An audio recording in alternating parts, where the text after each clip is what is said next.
Hello बच्चों, आज हम क्लास 10th के साइंस का ऑफिशियल मॉडल पेपर जो जारी हुआ है उसका सॉल्यूशन देखेंगे। इसमें आप लोगों का एग्जाम हॉल में 80 प्रश्न रहेगा। 80 और 80 में से आप लोगों को मात्र 40 प्रश्नों का उत्तर देना है। 40 प्रश्नों का उत्तर देना है तो आप लोग चलिए बढ़ते हैं वीडियो में आगे। और इसी तरह का वीडियो पाना चाहते हैं तो चैनल को सब्सक्राइब जरूर करें और वीडियो को शेयर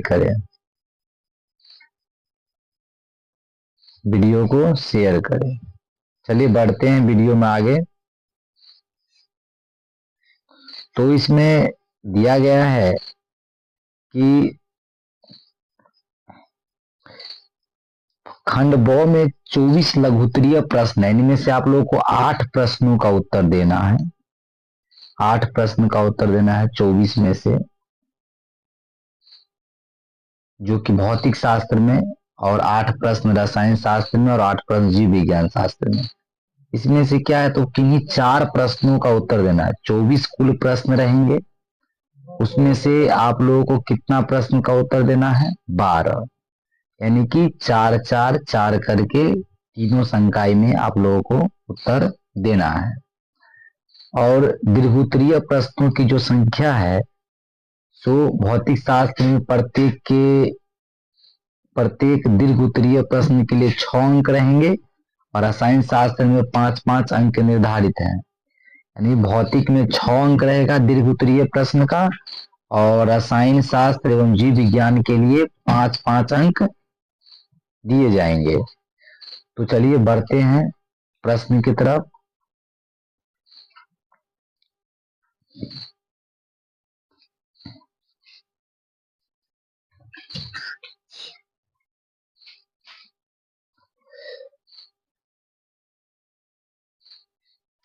पहला प्रश्न है, किसी प्रकाश स्रोत के सामने एक रुकावट रख देने पर क्या बनता है? एक रुकावट रख देने पर क्या बनता है?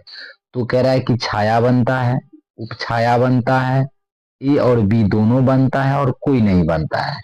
तो रुकावट रख देने पर क्या बनता है? छाया बनता है। क्या बनता है? छाया। यानी पहला प्रश्न का आंसर क्या हो जाएगा? ए हो जाएगा।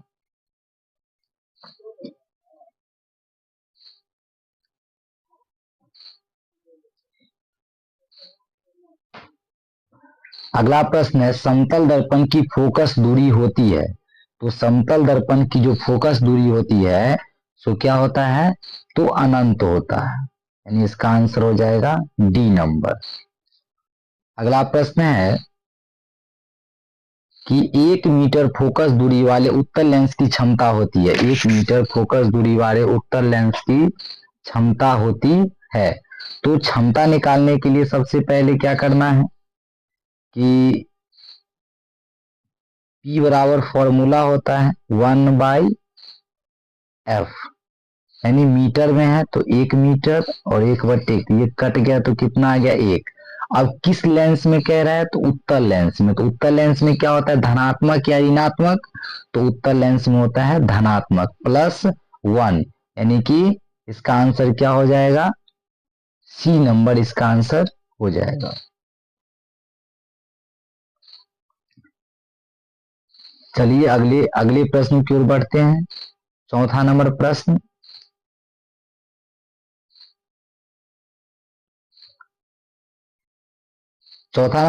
निम्नलिखित में से किस लेंस को अपसारी लेंस कहते हैं? अपसारी लेंस कहते हैं। तो किस लेंस को अपसारी लेंस कहते हैं? तो ऑप्शन है उत्तल लेंस को, अवतल लेंस को, बाइफोकल लेंस को, इनमें से कोई नहीं। तो इसका आंसर हो जाएगा अवतल लेंस को क्या कहते हैं? अपसारी लेंस कहते हैं। चलिए अगले प्रश्न की ओर बढ़ते हैं। अगला प्रश्न है, प्रकाश की चाल विभिन्न माध्यमों में होता है। तो ऑप्शन है पहला भिन्न भिन्न, दूसरा है समान, तीसरा है दोनों और चौथा ऑप्शन है इनमें से कोई नहीं। तो प्रकाश की चाल जो होता है सभी माध्यमों में क्या होती है, भिन्न भिन्न होती है। यानी कि इसका आंसर क्या हो जाएगा, ए नंबर सही होगा।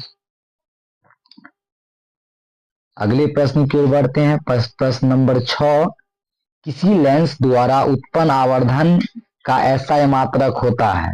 तो हम आप लोग को पहले बता चुके हैं कि आवर्धन का मात्रक क्या होता है, मात्रक विहीन होता है, मात्रक विहीन, मात्रक विहीन।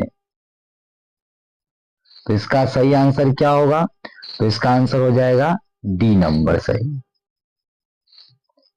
चलिए अगले प्रश्न की ओर बढ़ते हैं। क्वेश्चन नंबर 7 कह रहा है निम्नलिखित में से किसका अपवर्तनांक सबसे अधिक होता है। तो सबसे अधिक होता है तो ऑप्शन ए है कांच, ऑप्शन बी है हीरा, ऑप्शन सी है बर्फ, ऑप्शन डी है वायु। तो इसका सही आंसर हो जाएगा हीरा, यानी कि option number B. Option number B यानी कि अपवर्तनांक सबसे अधिक होता है किसका, तो हीरा का। अगला प्रश्न है एक अभिसारी लेंस बनाता है, एक अभिसारी लेंस बनाता है। ऑप्शन दिया गया है, एक अभिसारी लेंस बनाता है। पहला ऑप्शन है सदैव वास्तविक, सदैव आभासी, कभी आभासी तो कभी वास्तविक, और इनमें से कोई नहीं, इनमें से कोई नहीं। तो इसका आंसर सही हो जाएगा option number C, option number C इसका सही होगा।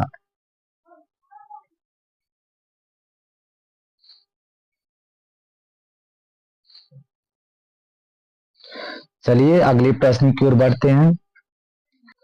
चलिए क्वेश्चन नंबर 9 की ओर बढ़ते हैं। क्वेश्चन नंबर 9 है, क्वेश्चन नंबर 9 है आकाश का नीला रंग होना किस परिघटना का परिणाम है। तो ऑप्शन ए है अपवर्तन, ऑप्शन बी है प्रकीर्णन, ऑप्शन सी है परावर्तन, ऑप्शन डी है इनमें से कोई नहीं। तो इसका सही आंसर हो जाएगा ऑप्शन बी, यानी प्रकीर्णन के कारण आकाश का जो रंग होता है सो नीला दिखाई देता है।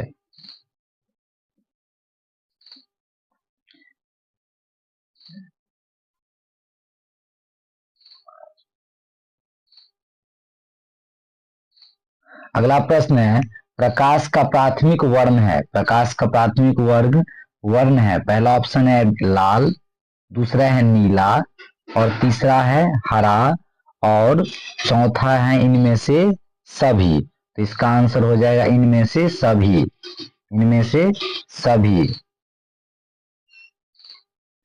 चलिए अगले प्रश्न की ओर बढ़ते हैं। प्रश्न नंबर 11 और क्वेश्चन है बृहत संख्या में प्रकाश सुग्राही कोशिकाएं कहाँ होती है। बृहत संख्या में प्रकाश सुग्राही कोशिकाएं कहाँ होती है, कहाँ होती है। ऑप्शन ए है कॉर्निया, ऑप्शन बी है पुतली, ऑप्शन सी है रेटिना, ऑप्शन डी है इनमें से कोई नहीं। तो इसका सही आंसर हो जाएगा ऑप्शन सी, यानी कि रेटिना।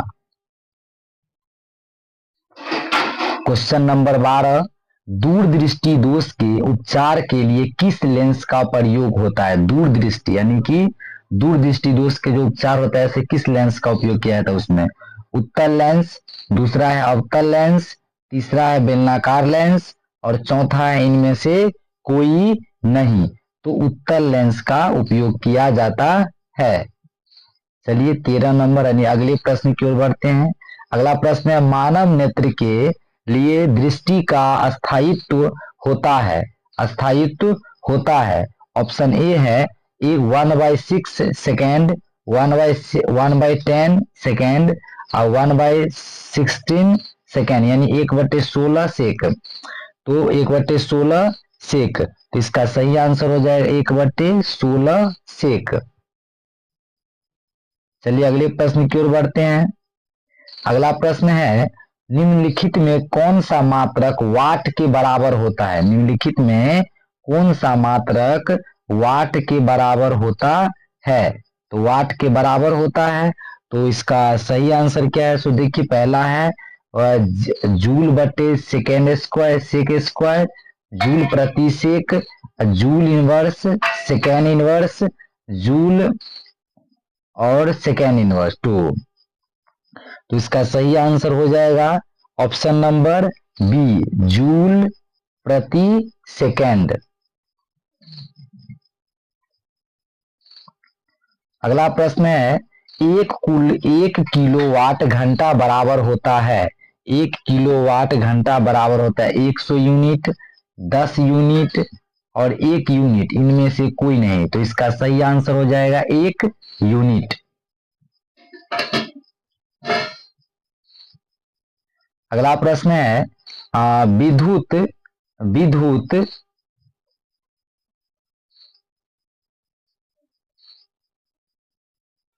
विद्युत शक्ति का ऐसा मात्रक है।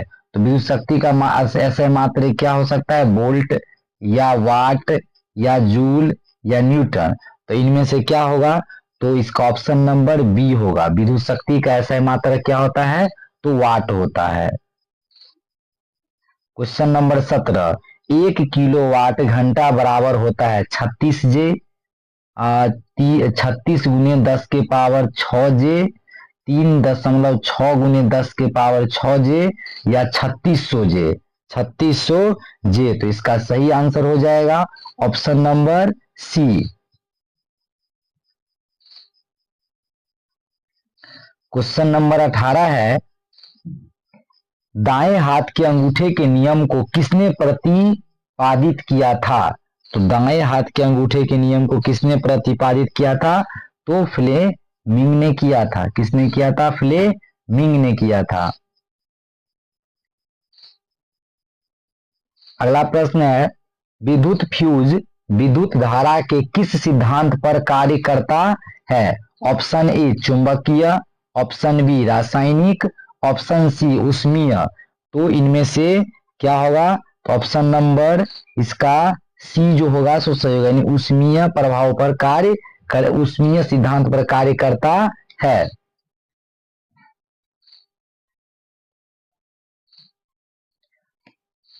अगला प्रश्न है, 1 मीटर एम्पियर बराबर होता है 10 के पावर माइनस एक एम्पियर, 10 के पावर माइनस 2 एम्पियर, 10 के पावर माइनस 3 एम्पियर, 10 के पावर माइनस 6 एम्पियर। तो इसका सही ऑप्शन हो जाएगा ऑप्शन नंबर सी।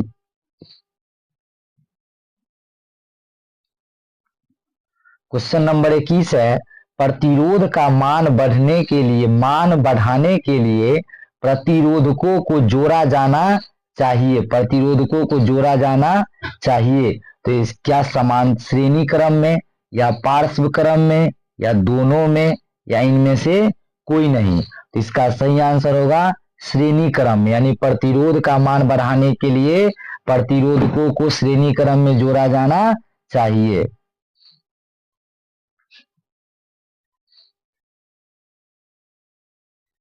अगला प्रश्न है, इलेक्ट्रिक हीटर की कुंडली बनाने में किस पदार्थ का प्रयोग किया जाता है? तो ऑप्शन ए है लोहा, ऑप्शन बी है चांदी, ऑप्शन सी है नाइक्रोम, ऑप्शन डी है तांबा। तो इसका सही आंसर होगा ऑप्शन सी, यानी नाइक्रोम का। अगला प्रश्न है, निम्नलिखित में से कौन ग्लोबल वार्मिंग के लिए उत्तरदायी है? तो कौन ग्लोबल वार्मिंग के लिए उत्तरदायी है? तो CO2 यानी कार्बन डाइऑक्साइड। अगला प्रश्न है, इनमें से कौन जीवाश्म ईंधन है? Option A petroleum, option B प्राकृतिक गैस, ऑप्शन सी कोयला या इनमें से सभी। तो इसका सही आंसर होगा इनमें से सभी।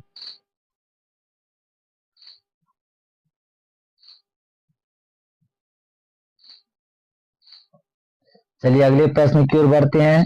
क्वेश्चन नंबर 25, सूर्य तथा अन्य तारों द्वारा उत्सर्जित विशाल ऊर्जा का स्रोत है। उत्सर्जित विशाल ऊर्जा का स्रोत ऑप्शन ए नाभिकीय विखंडन, ऑप्शन बी नाभिकीय संलयन और ऑप्शन सी इनमें से ए और बी दोनों और इनमें से कोई नहीं। तो इसका सही आंसर हो जाएगा, इसका आंसर हो जाएगा ए, यानी कि नाभिकीय विखंडन। क्वेश्चन नंबर 26, टिहरी बांध निर्माण का उद्देश्य क्या था? ऑप्शन ए सिंचाई, भूमि सिंचाई, ऑप्शन बी बिजली उत्पादन, ऑप्शन सी जल आपूर्ति, या इनमें से सभी। तो इसका सही आंसर हो जाएगा इनमें से सभी।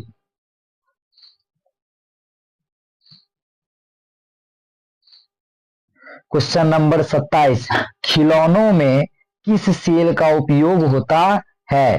पहला ऑप्शन डेनियल सेल, दूसरा ऑप्शन सौर सेल, तीसरा ऑप्शन सूखा सेल, या इनमें से कोई नहीं, या इनमें से कोई नहीं। तो इसका सही आंसर हो जाएगा सूखा सेल का।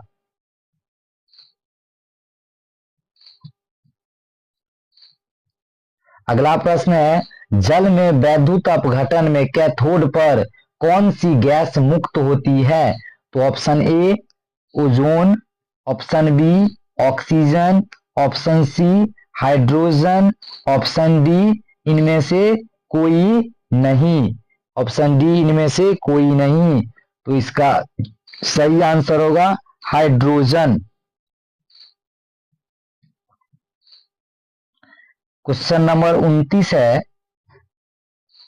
नीचे दी गई अभिक्रिया में के संबंध में कौन सा कथन सत्य है? उपचयित यानी कि ओ है तो उपचयन हो गया। तो कह रहा है कि ZnO प्लस सी का चिन्ह Zn प्लस CO कौन सा? ZnO उपचयित हो रहा है, ZnO उपचयित हो रहा है, कार्बन उपचयित हो रहा है, तो CO यानी कि कार्बन क्या हो रहा है यहाँ पर? उपचयित हो रहा है। चलिए अगले प्रश्न की ओर बढ़ते हैं। क्वेश्चन नंबर 30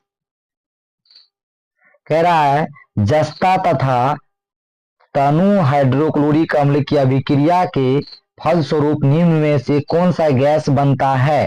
पहला ऑप्शन है N2, दूसरा ऑप्शन है H2, तीसरा ऑप्शन है SO2, चौथा ऑप्शन है CO2। तो इसका सही आंसर हो जाएगा H2। क्वेश्चन नंबर 31, निम्न में से कौन गैस चूना जल को दूधिया कर देती है? कौन गैस चूना जल को दूधिया कर देती है? तो इसका ऑप्शन नंबर हो जाएगा B CO2 carbon dioxide. Option number हो जाएगा क्वेश्चन नंबर 32, निम्नांकित में से कौन बुझा हुआ चूना है? CaCO3 CaOH का होल ट्वाइस, या Ca। तो हो जाएगा CaOH का होल ट्वाइस, यानी ऑप्शन नंबर सी इसका सही आंसर होगा। अगला प्रश्न है, दंत मंजन प्रायः होता है। दंत मंजन प्रायः क्या होते हैं? तो क्षारीय होते हैं। अगला प्रश्न है, नींबू में कौन सा अम्ल होता है? नींबू में कौन सा अम्ल होता है? पहला ऑप्शन है सिट्रिक अम्ल, दूसरा ऑप्शन है लैक्टिक अम्ल, तीसरा है एसिटिक अम्ल और चौथा है फॉर्मिक अम्ल। तो इसका सही आंसर हो जाएगा ए सिट्रिक अम्ल। अगला क्वेश्चन है, मिल्क ऑफ मैग्नीशिया का पीएच मान होता है। मिल्क ऑफ मैग्नीशिया का पीएच मान होता है। तो इसका सही आंसर हो जाएगा डी, यानी कि 10.5। अगला प्रश्न है, जस्ता का अयस्क है जिंक ब्लेंड। चलिए अगले प्रश्न की ओर चलते हैं। अगला प्रश्न है, धातु जो सिर्फ अम्लराज में घुलता है वह है। तो वह कौन सा है? AU। अगले प्रश्न की ओर चलते हैं। निम्नलिखित में कौन आयनिक यौगिक नहीं है? कौन आयनिक यौगिक नहीं है? Carbon dioxide CO2। Question number 39 पे चलते। हीलियम गैस है, हीलियम गैस है, तो हीलियम कौन सा गैस है? अक्रिय गैस है। हीलियम कौन सा गैस है? अक्रिय गैस है। अगला प्रश्न है, अगला प्रश्न है 40 नंबर। सबसे कठोर प्राकृतिक पदार्थ होता है, सबसे कठोर प्राकृतिक पदार्थ है। पहला ऑप्शन है लोहा, दूसरा ऑप्शन है सोना, तीसरा ऑप्शन है चांदी और चौथा ऑप्शन है हीरा। चौथा ऑप्शन क्या है? हीरा। तो इसका सही आंसर क्या हो जाएगा? हीरा। और इस वीडियो में आप लोगों को 1 से लेकर के 40 तक साइंस के ऑफिशियल मॉडल पेपर का आंसर को करवाया गया है। और पार्ट 1 वीडियो है, ये पार्ट 1 वीडियो है। और पार्ट 2 वीडियो में आप लोगों को इसमें 40 से लेकर के 80 तक के ऑब्जेक्टिव का क्वेश्चन के आंसर करवाया जाएगा। और इसके बाद जो है सो सब्जेक्टिव यानी कि सब्जेक्टिव क्वेश्चन भी करवाया जाएगा। तो आप लोग इस वीडियो को लाइक और चैनल को सब्सक्राइब और वीडियो को ज्यादा से ज्यादा शेयर करें, जिससे कि आप लोगों तक जल्द से जल्द ये वीडियो पहुंच सके।